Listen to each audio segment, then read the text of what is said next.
thank you very much. I want to begin by thanking the Prime Minister and President of Vietnam. We're in Hanoi. It's an incredible city, and what's happened over the last 25 years has been incredible for the people of Vietnam, the job they've done, economic development, really something special. So I want to thank all of the people of Vietnam for having treated us so well. We have, I think, reasonably attractive news from Pakistan and India. They've been going at it, and we've been involved in trying to have them stop. And we have some reasonably decent news. I think hopefully that's going to be coming to an end. It's been going on for a long time, decades and decades. There's a lot of dislike, unfortunately. So we've been in the middle trying to help them both out, see if we can get some organization and some peace, and I think probably that's going to be happening. We have Venezuela, as you know, has been very much in the news, and we're sending supplies. Supplies are getting through a little bit more. It's not easy. It's hard to believe somebody would say, let's not do it. What difference would that make, except it's great for his people to let it get through? But we're sending a lot of supplies down to Venezuela. People are starving to death. And you would really think that the man in charge currently would let those supplies get through. We are getting them into some of the cities and some of the areas that need them the most, and it's not an easy job. It's very difficult, actually. On North Korea, we just left Chairman Kim. We had a really, I think, a very productive time. We thought, and I thought, and Secretary Pompeo felt that it wasn't a good thing to be signing anything. I'm going to let Mike speak about it. But we literally just left. We spent pretty much all day with Kim Jong Un, who is, he's quite a guy and quite a character, and I think our relationship is very strong. But at this time, we had some options, and at this time we decided not to do any of the options, and we'll see where that goes. But it was a very interesting 2 days, and I think actually it was a very productive 2 days, but sometimes you have to walk, and this was just one of those times, and I'll let Mike speak to that for a couple of minutes, please. Thank you, Mr. President. We had been working, our teams, the team that I brought to bear, as well as the North Koreans, for weeks to try and develop a path forward. So at the summit, we could make a big step along the way towards what the two leaders had agreed to back in Singapore in June of last year. We made real progress, and indeed we made even more progress when the two leaders met over the last 36 hours. Unfortunately, we didn't get all the way. We didn't get to something that ultimately made sense for the United States of America. I think Chairman Kim was hopeful that we would. We asked him to do more. He was unprepared to do that, but I'm still optimistic. I'm hopeful that the teams will get back together in the days and weeks ahead and continue to work out. It's a very complex problem. We have said since the beginning that this would take time. Our teams have gotten to know each other better. We know what the limits are. We know where some of the challenges are. And I think as we continue to work on this in the days and weeks ahead, we can make progress so that we can ultimately achieve what it is that the world wants, which is to denuclearize North Korea, to reduce risk for the American people and the people all around the world. I wish we could have gotten a little bit further, but I'm very optimistic that the progress that we made, both in the run-up to this summit, as well as the progress that the two leaders made over these past 2 days, put us in position to get a really good outcome. And the President and Chairman Kim both felt good that they had made that progress, but couldn't quite get along the line any further to make a deal that would have been bigger at this point. I hope we'll do so in the weeks ahead. Thank you, Mr. President. All right, Major, please.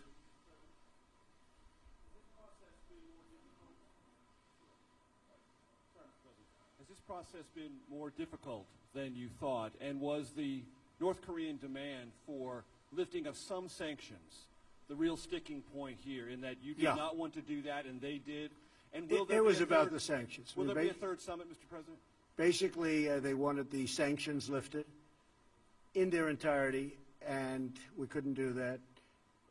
They were willing to denuke a large portion of the areas that we wanted, but we couldn't give up all of the sanctions for that.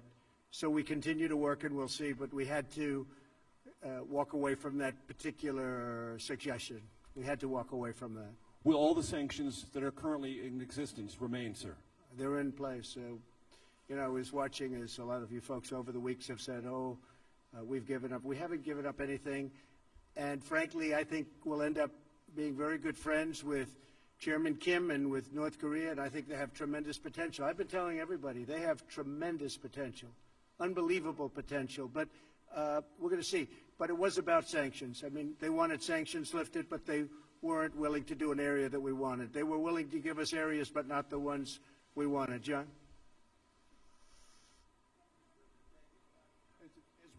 As we know, I mean, there's an incredibly complex set of issues that are at play here in terms of lifting the sanctions and what denuclearization is. Right. Did you get any distance toward sort of what Kim's vision of denuclearization is? Did. Because there is a line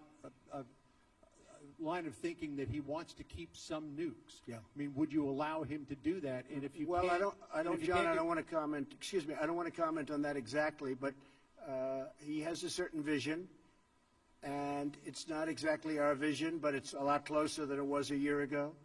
And I think, you know, eventually we'll get there. But for this particular visit, we decided that we had to walk, and we'll see what happens. Okay? Oh, look, we have a gentleman nobody's ever heard of that was Sean Hannity. What are you doing here, Sean Hannity? Should we let him do a question? I don't know. Yeah, John, go ahead. Yeah. So if he wants the sanctions completely off and you want more on denuclearization, how can you bridge that gap between now and the next time you might sit down together? With time, it'll be bridged, I think, at a certain point. But there is a gap. We have to have sanctions, and he wants to denuke, but he wants to just do areas that are less important than the areas that we want. We know the country very well, believe it or not. We know every inch of that country, and we have to get what we have to get, because that's a big give. Yes, Sean, please. I work in radio and TV. The mic's on. Mr. President, thank you. Mr. Secretary, good to see you. Mr. President, if you could elaborate a little bit more. We have some history. President Reagan walked away in Reykjavik. A lot of condemnation at the time, and it ended up working out very well in the end for the United States. Was this mostly your decision, what message would you want to send Chairman Kim as he's listening to this press conference about the future and your relationship? Well, Sean, I don't want to say it was my decision, because what purpose is that? I want to keep the relationship. We will keep the relationship. We'll see what happens over the next period of time. But as you know, we got our hostages back. There's no more testing. And one of the things, importantly, that Chairman Kim promised me last night is, regardless, he's not going to do testing of rockets and nuclear. Not going to do testing. So, you know, I trust him, and I take him at his word. I hope that's true. But in the meantime, we'll be talking. Mike will be speaking with his people. He's also developed a very good relationship with the people, really the people representing North Korea. I haven't spoken to Prime Minister Abe yet. I haven't spoken to President Moon, South Korea. But we will, and we'll tell them it's a process and it's moving along, but we just felt it wasn't appropriate to sign an agreement today. We could have. I just felt it wasn't very appropriate. Yeah, Jonathan?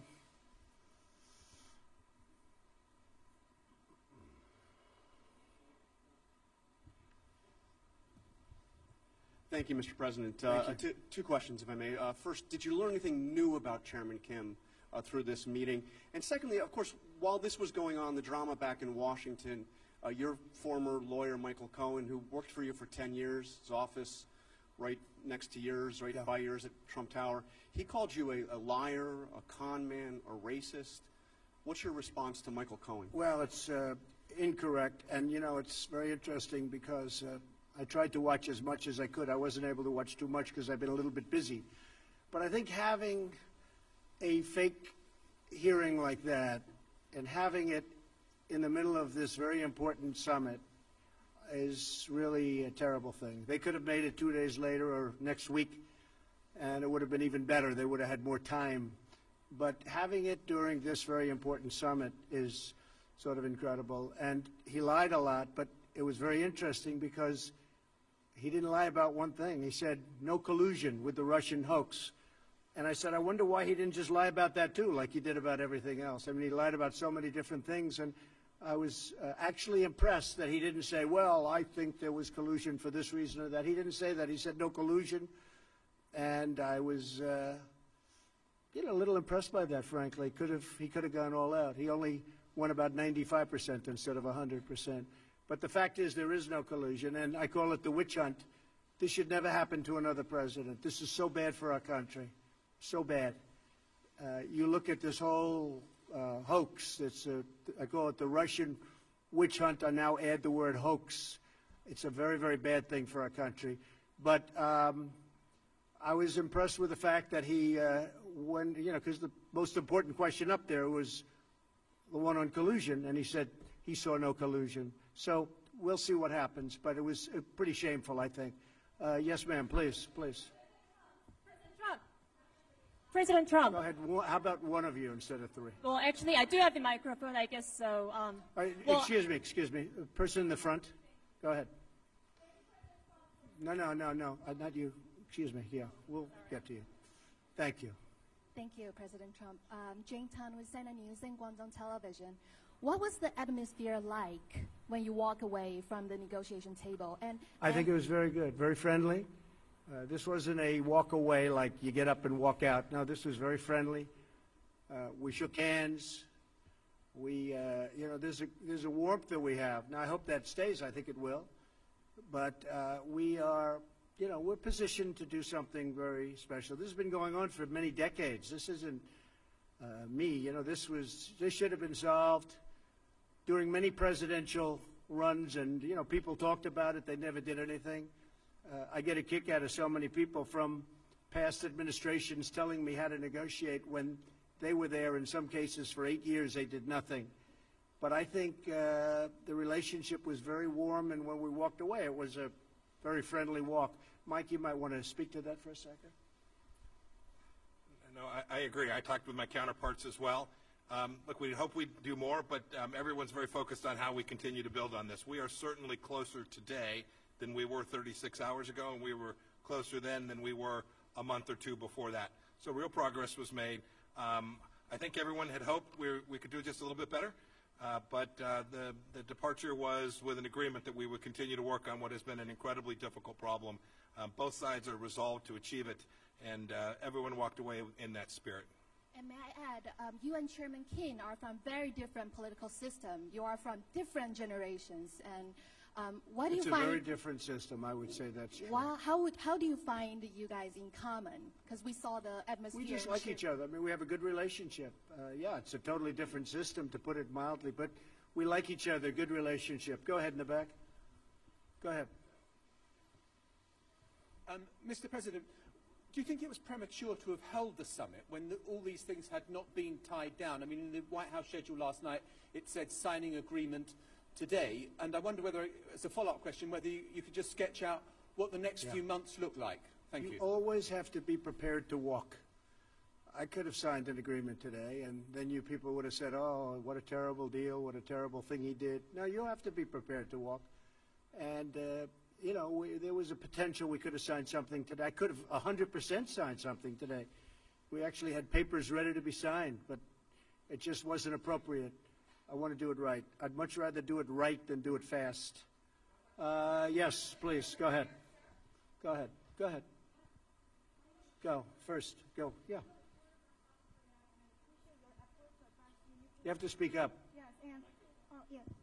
I'm a reporter from South Korea, and I appreciate your effort to advance denuclearization in Korean Peninsula. And could you elaborate on the options and the various ways that you discussed with Chairman Kim to advance denuclearization? Could you specify? We discussed many ways, and the denuclearization is a very important word, become a very well-used word. And a lot of people don't know what it means, but to me it's pretty obvious. We have to get rid of the nukes. I think he's got a chance to have one of the most successful countries rapidly, too, on Earth. Incredible country, incredible location. You're right between, if you think of it, you have on one side Russia and China, and on the other you have South Korea. And you're surrounded by water, and among the most beautiful shorelines in the world. There's tremendous potential in North Korea, and I think he's going to lead it to a very important thing economically. I think it's going to be an absolute economic power. Yes, go ahead, please. Go ahead, yeah. President David Sanger from the New York Times. I know, David.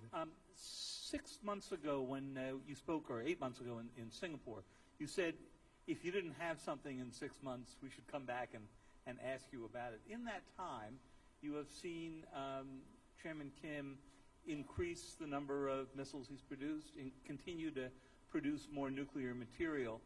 And that's been a pressure point on you because he's showing that the arsenal is getting larger while this is going on. Well, some people, David, are saying that, and some people are denying that. They have shots from above, way above, and some people are saying that, and some people aren't. But I could have taken that out today, but I think you and others would have said we didn't get enough for what we'd be giving up. So, and you know, don't forget, we're partners with a lot of countries on this, if you think about it, with the sanctions. We have a whole big partnership with the United Nations and many countries, including Russia, China, and others. And then, of course, South Korea is very important to this whole thing, and Japan. I don't want to do something that is going to violate the trust that we've built up. We have a very strong partnership. So can you just give us a little more detail? Did you get into the question of actually dismantling the Yongbyon complex? Yes, absolutely. And does he seem willing ultimately to take all of that out? Sure, totally. He does. He just wants all the sanctions off first. He would do that, but he wants the sanctions for that. And as you know, there's plenty left after that. And I just felt it wasn't good. Mike and I spent a long time negotiating and talking about it to ourselves. And just, I felt that that particular, as you know, that facility, while very big, it wasn't enough to do what we were doing. So he was willing to do Yongbyon, but you wanted more than that, I assume. We had to have more than that, yeah. We had to have more than that. So because there are other things that you haven't talked about, that you haven't written about, that we found, and we have to have. That was done a long time ago, but the people didn't know about. Including the uranium, including the second uranium enrichment plant. Exactly. And we brought many points up that I think they were surprised that we knew. But we had to do more than just the one level, because if we did the one level and we gave up all of that leverage, it's been taking a long time to build. So he and I want to take. He was not willing to take out that second. David, I want to take off the sanctions so badly because I want that country to grow. That country has got such potential, but they have to give up more. We could have done that deal. Mike, you want to speak to that? Only, David. There are also timing and sequencing issues that were associated with that as well, which we didn't quite get across the finish line as well.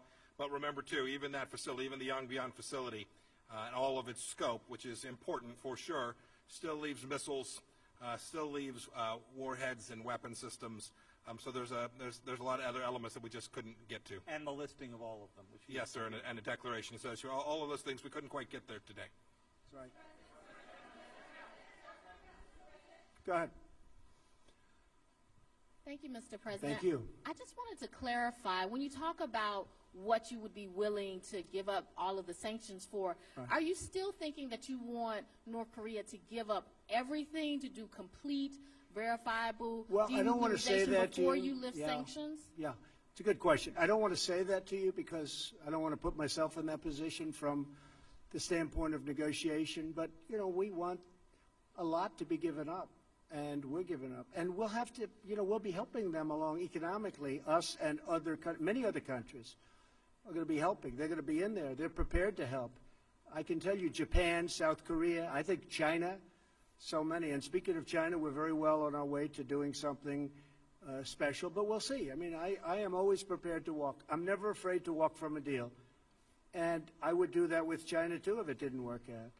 Are you concerned if you're not able to reach an agreement that the testing will start again, or that while all of this time he said the testing, continuing to develop their program? He said the testing will not start.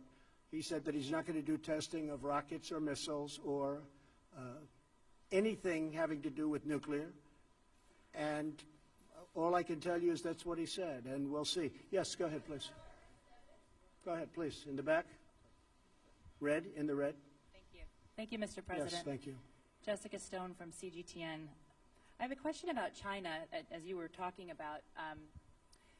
You talk about China being willing potentially to help economically, and the fact that you've talked or will talk to Presidents Moon and Prime Minister Abe. How would you describe China's role in facilitating the engagement that's happened so far between Pyongyang and Washington? I think China's been a big help, bigger than most people know. On the border, as you know, 93% of the goods coming into North Korea come through China. So there's a great power there. At the same time, I happen to believe that North Korea is calling its own shots. They're not taking orders from anybody. He's a very strong guy, and they're able to do things that are pretty amazing. But 93% still come in from China. China has an influence, and China's been a big help. And Russia's been a big help, too. As you know, there's a pretty small part of the border, but nevertheless significant, about 28 miles, and things can happen there, too, and they've been a help. Yes, go ahead, please. Thanks, President. Jen Chen with Shenzhen Media Group of China. In your meeting with Chairman Kim this morning and yesterday, did the topic of China come up? If so, what can you share with us today? And you probably will have the end of Mar-a-Lago summit in March with Chinese President Xi Jinping. What would you like accomplished with your agenda regarding China at that time? Thank you. We did talk about China today a lot, and he's getting along with China, and so are we. And we are, we're right now, you look at what's happened to our country. We've picked up trillions and trillions of dollars of net worth. Our stock market is almost at its all-time high. Our economy is incredible. Our unemployment numbers are among the best we've ever had in our history. Individual groups like African American, women, you just take a look at any group, Hispanic, you saw that, just came out, the best in history, African American best in history. So many different numbers are coming out so good. So we have the strongest economy, possibly that we've ever had. Fiat Chrysler just announced that they're going to spend $4.5 billion right next to Detroit in Michigan. They're building a tremendous plant. It's actually an expansion of another plant. It's going to double up their jobs and even more than that. A lot of great things are happening. And with China, they're having some difficulty, as you know. But I think that a lot of the difficulty is because of the tariffs that they're having. And in addition to that, we're putting a tremendous amount of money. You saw trade deficits went down last month. Everyone was trying to find out why. Well, we're taking in a lot of tariff money, and it's going right to the bottom line, and it has reduced the trade deficit. So we'll see what happens with China. I think we have a very good chance. Their numbers are down, but I don't want that. I want their numbers. I want them to do great. But we've been losing anywhere from $300 to $500 billion a year with China for many, many years. And again, like other things, many presidents should have done this before me, and nobody did. So we're doing it. Go ahead, please. Right here, this gentleman. Chad O'Carroll from NK News, Specialist North Korea News. Good. What's your message for President Moon, who has effectively reached the glass ceiling as far as inter-Korean cooperation is concerned due to sanctions, and what's next for U.S. ROK military drills? Well, I like President Moon very much. We have a great relationship. Believe it or not, I have a great relationship with almost every leader. A lot of people find that hard to understand, but I do. But some take advantage of our country like you wouldn't believe, and when they know I know it, which I know in every case, maybe it sort of freezes them up a little bit. But we do. We have a lot of good relationships. We'll be calling President Moon very soon, as soon as I get by the phone on the plane, and he'll be one of the first calls. I'll be calling Prime Minister Abe of Japan, telling him about where we are and what we're doing. But I'll be making those calls. No, he's working very hard. President Moon is working very hard. He'd love to see a deal, and he's been very helpful. Okay? Thank you. Go ahead, please. Thank you, Mr. President. I'm Yang Sheng, reporter from Global Times China. I would like to ask you that what are you expecting China to do in the next step to mediate your relationship with North Korea? Thank you. To use China? Yeah, from China. Well, we do. I mean, China's been very helpful. President Xi is a great leader. He's a highly respected leader all over the world, and especially in Asia. And he's helped us, Mike, I would say he's helped us a lot, right? I actually called him just recently to say, hey, you know, whatever you can do on this. But he has been very helpful at the border, and he's been very, very helpful with, I think, North Korea generally. Could he be a little more helpful? Probably. But he's been excellent. Go ahead, please. No, yeah, please. Sorry. Maybe Allie next. That's okay. Your friends. Thanks, Mr. President. Did you commit with Chairman Kim to a next summit during your term? No. Okay. We'll see if it happens. It happens. I have not committed. They are at this point, some would say, a nuclear power. Do you accept North Korea as a nuclear armed state, at least for the time being? And are you thinking about reimposing the military exercises with South Korea, or will you keep in a freeze? Well, you know, the military exercises, I gave that up quite a while ago because it costs us $100 million every time we do it. We fly these massive bombers in from Guam, and when I first started, a certain general said, oh, yes, sir, we fly them in from Guam. It's right next door. Well, right next door is 7 hours away. And then they come and they drop millions of dollars of bombs, and then they go back. But we would spend, we spent hundreds of millions of dollars on those exercises, and I hated to see it. I thought it was unfair. And frankly, I was sort of the opinion that South Korea should help us with that. You know, we're protecting South Korea. I think they should help us with that. So those exercises are very expensive. And I was telling the generals, I said, look, you know, exercising is fun and it's nice, and they play the war games. And I'm not saying it's not necessary, because at some levels it is, but at other levels it's not. But it's a very, very expensive thing. And, you know, we do have to think about that too. But when they spend hundreds of millions of dollars on those exercises and we don't get reimbursed, we're spending a tremendous amount of money on many countries, protecting countries that are very rich, that can certainly afford to pay us, and then some. And those countries, by the way, and those countries know that it's not right, but nobody's ever asked them before, but I've asked them, and we're gaining a lot of money. We picked up over $100 billion just in NATO over the last 2 years. $100 billion more has come in. And we're doing that with a lot of countries. You'll be seeing that a lot. Yes, sir, please. Yeah, 1 second, please. Yes, thank you, Mr. President. You have a personal relationship, and I believe Vice President Pence does, with the family of Otto Warmbier. I'm wondering, you've talked about this week about Kim Jong Un being my friend. You called him on Twitter. You said you have a great relationship. Have you in Singapore or here confronted Kim Jong Un about Otto Warmbier's death? I have. Asked him to take responsibility. And what did he say to you? And why do you call him your friend? I have, and I have talked about it. And I really don't think it was in his interest at all. I know the Warmbier family very well. I think they're an incredible family. What happened is horrible. I really believe something very bad happened to him, and I don't think that the top leadership knew about it. And when they had to send him home, by the way, I got the prisoners back, I got the hostages back, and Otto was one of the hostages, but Otto came back in shape that was not even to be talked about. I thought it was horrible. Now, the others came back extremely healthy, but Otto came back in a condition that was just terrible. And I did speak about it, and I don't believe that he would have allowed that to happen. It just wasn't to his advantage to allow that to happen. Those prisons are rough. They're rough places, and bad things happened. But I really don't believe that he was, I don't believe he knew about it. Did he tell you that he did not, did Kim Jong Un tell you? He felt badly about it. I did speak to him. He felt very badly, but he knew the case very well, but he knew it later.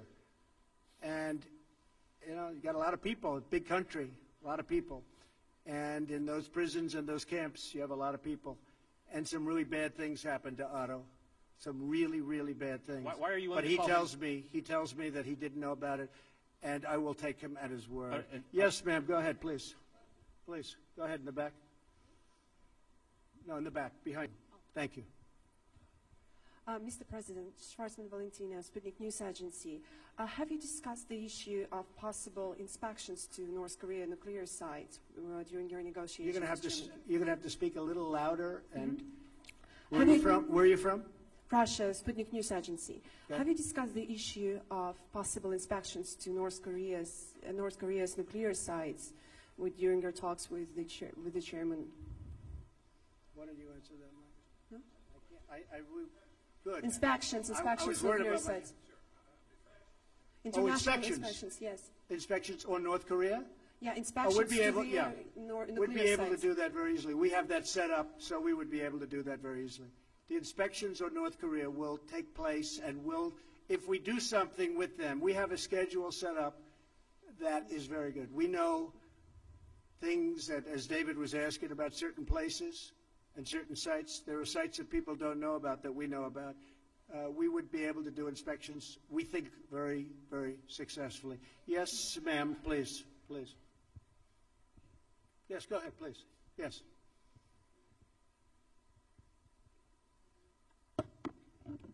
Thank you, Mr. President. A lot of people here, by the way, a big group of people. Yes. Go ahead.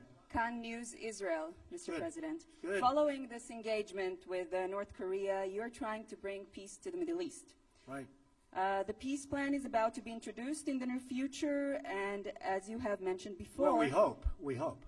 We're working hard on the peace plan, and we hope it will be. I believe you do, but as you mentioned before, it will require Israel to make compromises to the Palestinians. As far as you know, is Prime Minister Netanyahu willing to make these compromises, which are very much needed? And a second question, Mr. Netanyahu is about to be indicted today with corruption allegations. Do you wish to tell him something on this occasion? Well, I just think he's been a great Prime Minister, and I don't know about his difficulty, but you tell me something that, people have been hearing about, but I don't know about that. I can say this, that he's done a great job as Prime Minister. He's tough, he's smart, he's strong. He is very defensive. His military has been built up a lot. They buy a lot of equipment from the United States, and they pay for it. Of course, we give them tremendous, as you know, subsidy also. $4 billion is a lot each year. But they've been very, very good. They've been incredible, actually, in many ways. But there is a chance for peace between Israel and the Palestinians. And, it's interesting. All my life, I've heard that the toughest of all deals, when they talk about tough deals, we all like deals, but the toughest of all deals would be peace between Israel and the Palestinians. They say it's like the impossible deal. I'd love to be able to produce it. We'll see what happens. We were paying the Palestinians a lot of money, and I ended that about 2 years ago because they weren't saying the right things. And I said, why would we pay somebody that's not saying nice things about us and not really wanting to go to the peace table? And they've been much better, and we'll see what happens. But I think we have actually a good shot at peace between Israel and the Palestinians. Yeah, go ahead, please, sir. Mr. President, I'm from China. My question is, do you still believe it is possible that the North Korea and U.S. relation could be like the U.S. and the Vietnam relation in the future? You have to go again? Do you still believe that it is possible the relation between U.S. and North Korea in the future could be like the relation between U.S. and Vietnam? Yeah, I think we're going to have, we have very, very good relations. And by the way, speaking of, you mentioned Japan, we have a lot of good things happening with Japan. We have trade talks started. For years, Japan has been sending millions and millions of cars in, and as you know, it's not been a very fair situation for the United States. We're starting trade talks with Japan. They actually started about 3 months ago, and I think we'll have a very good deal for the United States. But that's been a very unfair situation. Prime Minister Abe understands that, and that's fine. Yes, sir, please, back there. Thank you, Mr. President. I'm Chun Yichang with Shanghai Media Group. Do you think the next meeting could be soon or might take some time? Well, I can't tell you. I mean, it might be soon. It might not be for a long time. I can't tell you. I would hope it would be soon, but it may not be for a long time. I could have done a deal today, but it would have been a deal that wouldn't have been a deal that would have been something that I wouldn't have been happy about. Mike would not have been happy about. We had some pretty big options, but we just felt it wasn't appropriate, and we really want to do it right. Yes, in the back, in the back. Yes, ma'am, please. Debbie Edward, ITV News. At which point did it become clear to you that you wouldn't be getting a deal here in Hanoi? The language from yourself and Kim Jong Un was very positive last night and even this morning, and therefore was it a mistake to come I think here? the language was good all throughout. The language has been good even now, but I don't go by language, because we had probably the toughest language in the history of diplomacy, if you call it diplomacy, at the beginning, and yet we became very friendly. I don't believe there was any tougher language ever than that. But again, this was something that should have been handled by other presidents long before me, and long before they had the kind of power that they have. But it wasn't. It should have been done by many. I'm not just blaming the Obama administration, which, by the way, it did nothing, absolutely nothing on North Korea. It allowed things that happened and to happen that were very inappropriate. But I'm not blaming the Obama administration. I'm blaming many administrations. Something should have happened. But I don't think the rhetoric's been bad at all. Initially it was horrible, but now it's been very good. All right, one more. How about you? Go ahead, please. Please, go ahead. Go ahead. Good. Channel 8, Dongaevo, South Korean media outlet here. I'd like to ask you, you said that we do not particularly know when there will be North Korean leader will be willing to come to the table and take the actions that's been required. If that's the case, would the U.S. be willing to strengthen the sanctions and perhaps put the pressure on North Korea to move forward? I don't want to comment on that. I can just tell you this, that we have very strong sanctions. I don't want to talk about increasing sanctions. They're strong. They have a lot of great people in North Korea that have to live also, and that's important to me. And I would say this, my whole attitude changed a lot because I got to know, as you know, Chairman Kim very well, and they have a point of view also. So I don't want to really talk about that. I just think that hopefully for the sake of South Korea, for the sake of Japan, and frankly for the sake of China, I was talking to President Xi, who really is a man that gets the respect of a lot of people. I say, you can't love having a nuclear state right next to China. And he doesn't. He really doesn't. He would like to see that problem solved, too. So that's it. Well, ladies and gentlemen, I'm about to get on a plane and fly back to a wonderful place called Washington, D.C. So thank you very much. Thank you. Thank you, fellas. Thank you very much.